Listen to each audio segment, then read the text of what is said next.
group's story. But by the 70s, the girls had grown up. The classy uptown look had evolved into something more glitzy and cabaret, especially here in Britain, where everyone loved our next girl group. I think it's the nails and the hair, the bouffant wigs, and the red lips that come around the corner before you do.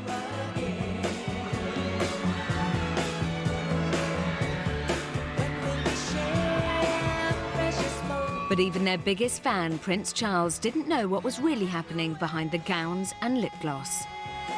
We were told, you sing and smile and everything else will be taken care of. The 3 Degrees had actually been going since the early 60s, following the girl group route to the, well, the middle of the road. They were created by Richard Barrett, a veteran of the music business, who found 3 teenage girls who he knew he could mould. And because Richard had already been in groups, he knew what he was doing. I was more or less a blank canvas. He was our legal chaperone on tour because we were 17, just finished high school, and touring Boston and Revere for the Mafia, and learning how to not say things you shouldn't say. Let me tell you about Barrett.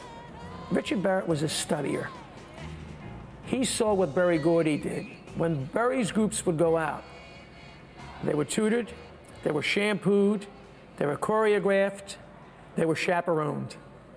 So Richard said, this is what I'm going to do with these girls. Discipline, discipline. He was probably the toughest manager I ever saw, ever. I think the girls were frightened of him. His temper sometimes got a bit out of hand.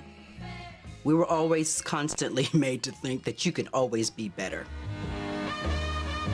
Barrett knew exactly where he was taking the girls, out on the lucrative circuit of cabaret and supper club, chicken in a basket and money in the bank. I went to Vegas with them, and they opened up for Engelbert Humperdinck, and it was really impressive seeing them on stage. The very gorgeous 3 Degrees.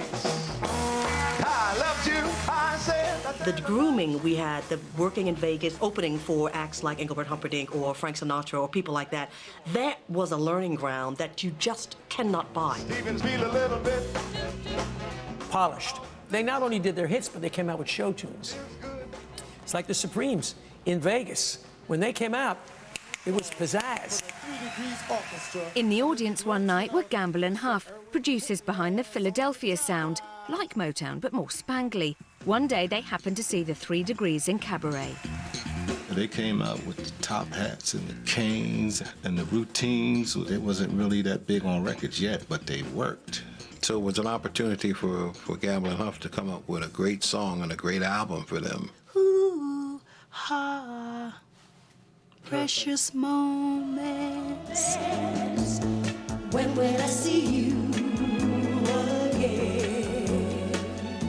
After 10 years playing to people who were having their dinner, the 3 Degrees finally had their first international hit in 1974. Then it came into England. It was like #1 here in England, and then it came to the States and was #1. So this was a giant record. When will our hearts be together? The girl group sound had grown up. These weren't girls, but women. But even this group had its own Diana Ross.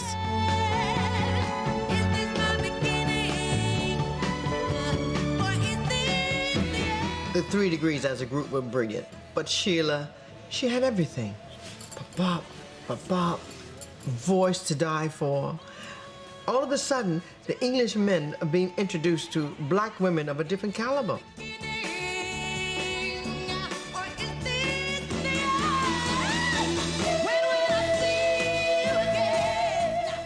They'd never seen black women looking like that before. And I think it's the nails and the hair, the bouffant wigs, and the red lips that come around the corner before you do. 70s Britain couldn't get enough of the 3 Degrees. TV-wise, I had a field day with the girls.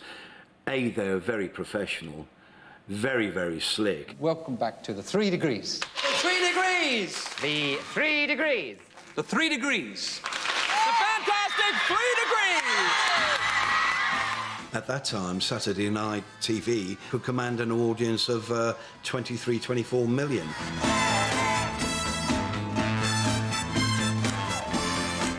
And they were certainly having hits here a long, long time after America. You know, I mean, they became part of the establishment here. When they went on stage, and I went to quite a few gigs, you know, Manchester, you could, I'm sitting in the audience as an anonymous chap, you know, just watching the show. Ladies and gentlemen, to kick us off tonight, a really wonderful act. 3 beautiful young ladies go by the name of the 3 Degrees. And you'd hear comments on the table, "Hey, bloody hell, I'd like some of that, lad." It was like Hollywood come to Manchester, and it was something that they'd only seen on TV. It was a Vegas polished act performing in front of them whilst they're tucking into chicken in a basket. Ah, the 70s. Women's liberation, it's cool. I mean, it's got its good points and its bad points. We got a harder time in the 70s from feminists. I just want to be loved, yeah? And that's when I become your slave. Times have changed, but at the time, it was a beautiful lyric, and I loved singing it. I like her being a woman, just a girl being a woman. Take good care of yourself, I worry about you. The group had loyal fans and royal fans.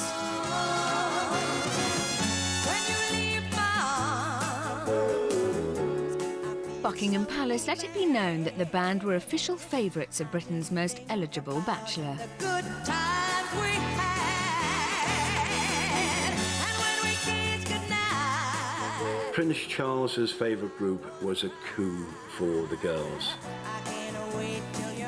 I'm not sure whether the Royal Seal of Approval helped our career as much as it helped Prince Charles's career. I think Prince Charles has done very well out of the street cred we gave him doing the royal boogie, you know. So it was all fun. He was a bachelor. Going to the palace, being invited was just so wonderful.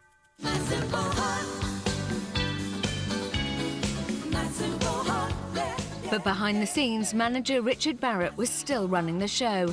And far from being free and single, Sheila was closer than ever to her manager. He was my lover, my first lover. And I always felt that I was on the fence between the girls and Richard, and I was. So I had to keep him happy and keep them happy. And it drove me crazy. So when it got to the point where I felt the relationship was being abusive, I just split.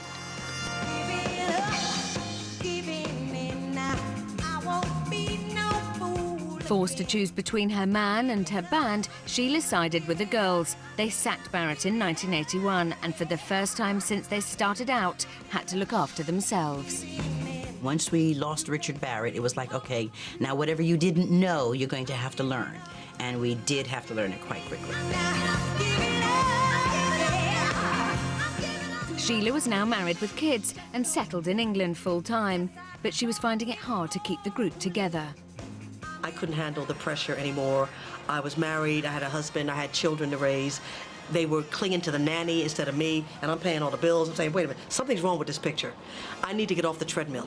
And I went to my doctor, and he said, you're on the sliding slope. You can go that way or the other. I chose to go the other and not to become an alcoholic.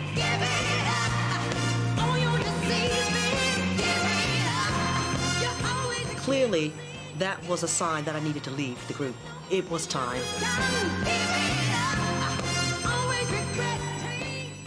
I got a phone call from Helen saying that Sheila is on the phone and I think we need to have a talk. And that's how it came about. I was very upset because I thought, you know, it should have been a bit more personal. We must have been in shock because they said, okay, well, okay, then bye.